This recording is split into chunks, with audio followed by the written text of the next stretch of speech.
Последние новости из Туркменистана. Читайте нас в Телеграме и не забудьте подписаться. Нравится то, что мы делаем? Поддержите нашу работу.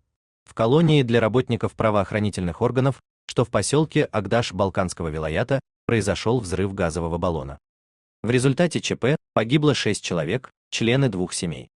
Первой о факте взрыва в колонии написала Хроника Туркменистана, сообщив, что ЧП произошло 2 июля и что никто не пострадал. По уточненным Туркмен Ньюс данным, взрыв произошел 28 июня, и жертвы, к сожалению, все-таки были. Так, в результате ЧП погибли члены 2 семей, приехавшие на свидание к своим близким, отбывающим наказание. Среди них Акнабат и Джемал Гельдымамедовы, мать и сестра заключенного Хыдыра Гельдымамедова. Также скончались родители заключенного по имени Випа. Обе семьи находились в одном помещении. Сами Випа и Хыдыр тоже погибли. Известно, что Джемал проживала в поселке Яшлык, неподалеку от Ашхабада. Она работала в ювелирном центре Зомерет, расположенном в столице, на проспекте Нейтралитета. Подробности о причинах инцидента неизвестны.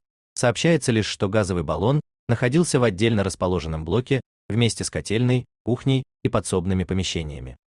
После взрыва возник пожар. Для расследования случившегося на место прибыли работники прокуратуры. Есть интересная новость. Пишите нам в секретном чате Телеграма. Мы никогда не раскрываем свои источники и гарантируем полную анонимность.